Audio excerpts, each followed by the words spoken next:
बिस्मिल्लाहिर्रहमानिर्रहीम। अस्सलाम वालेकुम मोहतरम उस्ताद इकराम। आज मैं हायर क्वालिफ़िकेशन अलाउंस के मतलब इंशाल्लाह आपको तफसील से बताऊंगा और आप कैसे अलाउंस हासिल कर सकते हैं, आप किस तरह इसको अवेल कर सकते हैं और कौन से टीचर जो हैं वो एल हैं, अगर उन्होंने अवेल नहीं किया तो वो आप अवेल कर सकते हैं। बहुत ही आसान तरीका है। आप इंशाल्लाह इस वीडियो को कंप्लीट देखें तो आपको सारा समझ आ जाएगा। इसकी काफ़ी सारी चेकलिस्ट शेयर होती रहती हैं। जैसे पहले ये भी एक चेक लिस्ट जो है वो आती रहती है। अब जो न्यू चेक लिस्ट जो यहाँ पर आई हुई है वो ये फ़ाइनल चेक लिस्ट जो अभी शेयर की गई है उसके मुताबिक मैं इंशाल्लाह आपको बताऊँगा। ये इन्हीं दिनों शेयर हुई है 2021 में, इसी मंथ में तकरीबन ये शेयर हुई है।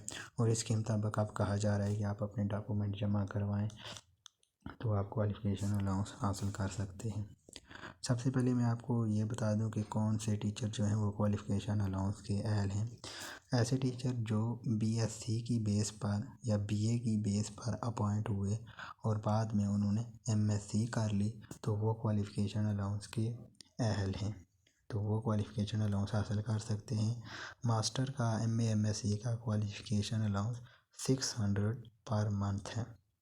इसी तरह अगर कोई टीचर एमएससी की बेस पर अपॉइंट हुआ है और उसने एमफिल बाद में किया है तो वो एमफिल की मास्टर हायर क्वालिफ़िकेशन अलाउंस का आयल है और वो अप्लाई कर सकते हैं। जो एमफिल का अलाउंस हायर क्वालिफ़िकेशन अलाउंस है वो 5000 पर मंथ है।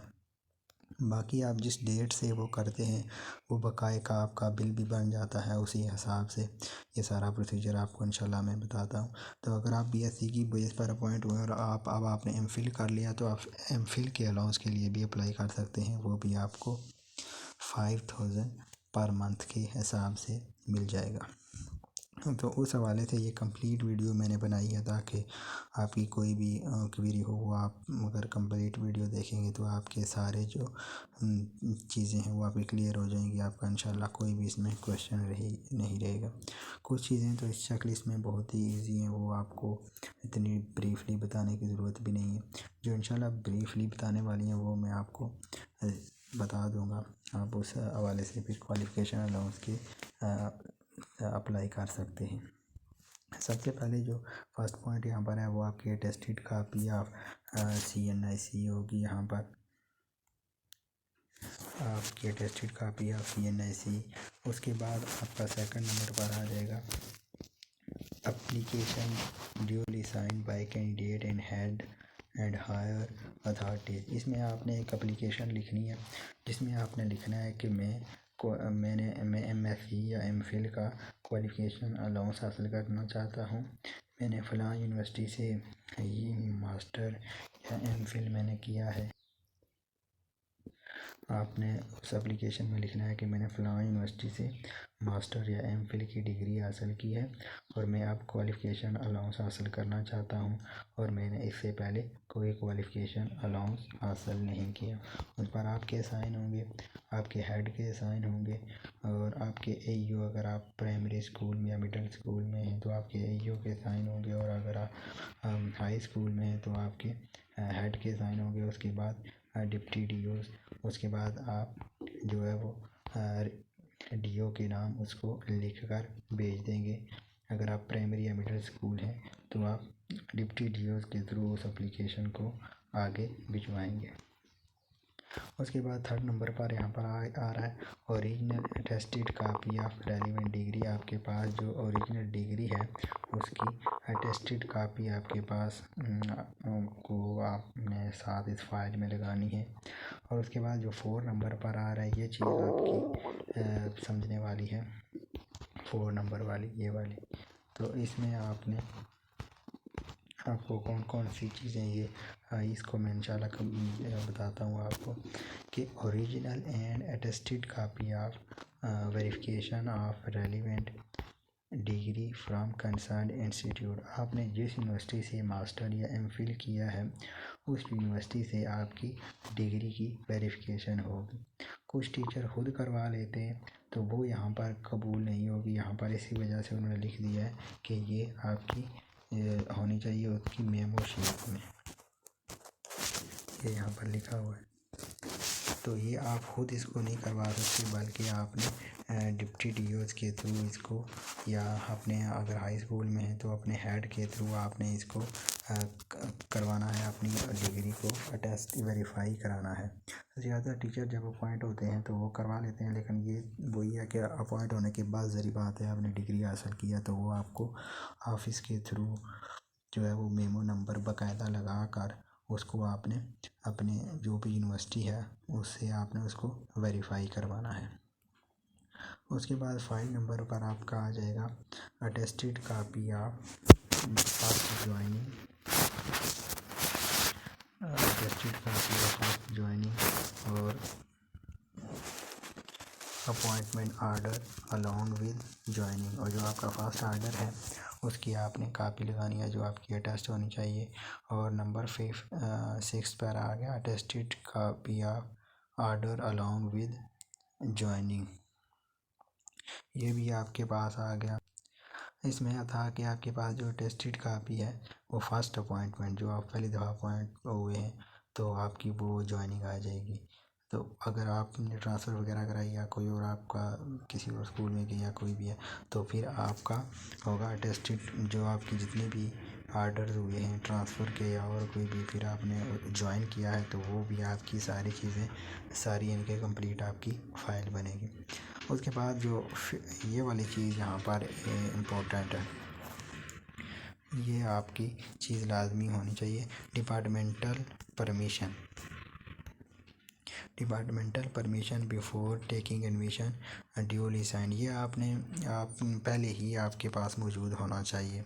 इनके जब आपने एडमिशन लिया किसी यूनिवर्सिटी में तो आप एडमिशन नहीं ले सकते उस वक्त तक जब तक आप NOC ना लें। तो आपने NOC आपके पास सबसे पहले होना चाहिए कि जब भी आपने MSc या MPhil का एडमिशन लिया हो तो वो आपने NOC लाजमी लिया हो। अगर आपने वो NOC नहीं लिया तो फिर आपके लिए बहुत मुश्किल हो जाएगा इस अलाउंस के लिए अप्लाई करना। तो सबसे पहले आपके पास ये NOC मौजूद होना चाहिए कि आपने अपने डिपार्टमेंट की इजाज़त के साथ वो इस डिग्री के लिए एडमिशन लिया था और अब वो आपकी कंप्लीट हो गई है। अगर आपका ये NOC नहीं है तो फिर आप इसके एल नहीं हैं। उसके बाद आ जाता है attested copy of entire service record. इसमें आपकी सर्विस बुक की आ जाती है कि आपकी जो ओरिजिनल सर्विस बुक है वो भी आपके साथ जाएगी और उसकी आपने फ़ोटोकॉपीज़ भी करवा लेनी है, वो भी आपकी साथ जाएगी। उसके बाद आगे कंप्लीट बायोडाटा CV, यानी कि आपने एक CV बनानी है। CV इतना मुश्किल नहीं है, आपने जो भी आप CV यूज़ कर रहे हैं आपके पास कोई पड़ी होगी, आपका नाम लिखा हो, आपकी डेट ऑफ बर्थ और जो आपकी डिग्रीज़ हैं मैट्रिक FSc BSc, और इंशाल्लाह मैं उसका जो उसके वाले से भी मैं एक वीडियो बना दूंगा, वो आप मैं डिस्क्रिप्शन में लिंक से चेक कर सकते हैं उसको CV वगैरह के लिए भी। तो आपका फ़ोन नंबर ईमेल अगर आपके पास हो तो वो आप लिख दें, या आपकी हार्ड कापी में आपके पास आपने उसका फिर सॉफ्ट कापी में वो आपने उसका प्रिंट ले लेना है। जब भी आपने डिग्री हासिल की है उसका डेटा जिस स्कूल में आप पढ़ा रहे हैं ये सारी चीज़ें उसमें कंप्लीट आपने उसमें इंफॉर्मेशन देनी है, वो आपने एक कापी उसकी लगानी है। और जो आप ये नेक्स्ट चीज़ आ रही है एफिडेविट, ये भी समझने वाली चीज़ है।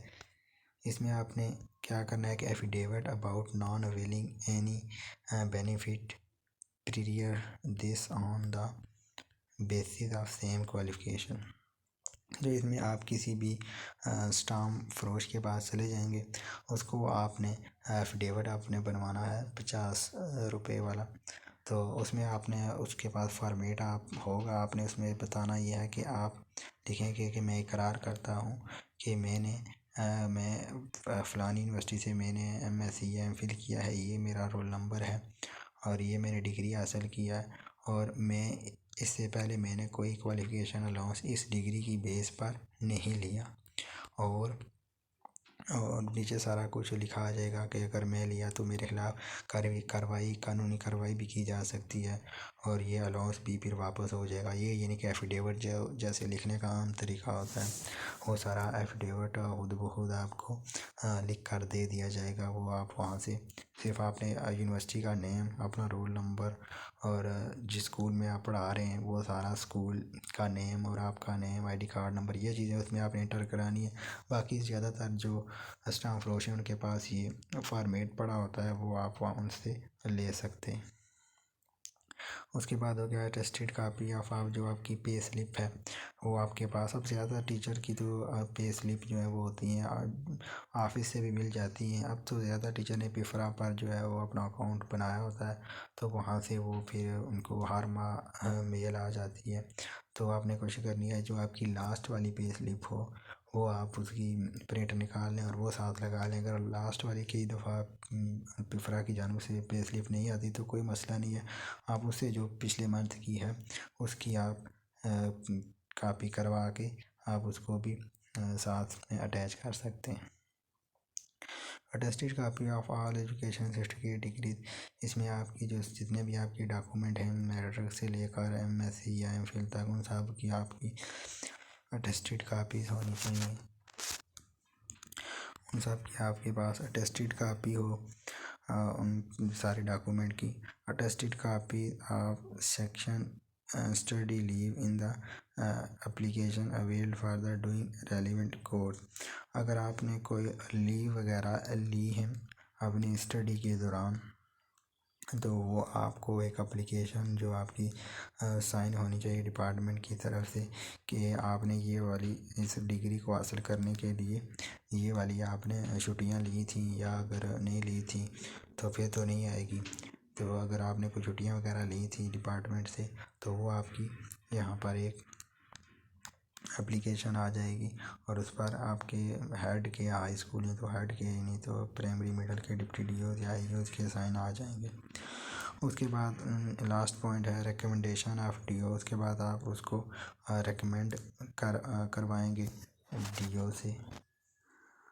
उसके बाद आपका ये सारे डॉक्यूमेंट आप ऑफिस के थ्रू भी जमा करवा सकते हैं अगर आप प्राइमरी या मिडिल स्कूल में। तो अगर आप डायरेक्ट आप डीओ ऑफिस में जाकर खुद भी ये आपकी ओरिजिनल आपको वहाँ पर ओरिजिनल जो डिग्री है वो भी आजकल डिमांड करते हैं कि आपके पास ओरिजिनल डिग्री और सर्विस बुक, ये दो चीज़ें भी आपके पास हों तब वो जो साइन वहाँ पर करते हैं।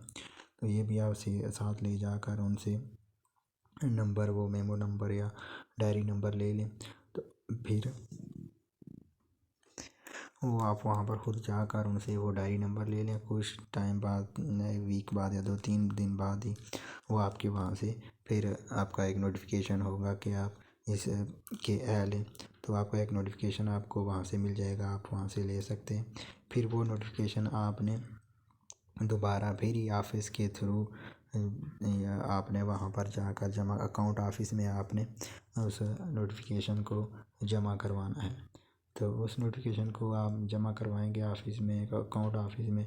तो फिर कुछ टाइम के बाद आपकी जो सैलरी स्लिप आएगी उस पर आपका जो क्वालिफ़िकेशन अलाउंस है वो वहाँ पर मेंशन कर दिया जाएगा कि आपका क्वालिफ़िकेशन अलाउंस मास्टर का अगर है तो 600 और अगर एमफिल का है तो 5000 आपको वहाँ से मिल जाएगा। और फिर आपका जो बिल है वो आपका फिर बनेगा। उसके लिए भी आपको डॉक्यूमेंट अटैच करने पड़ेंगे सारे।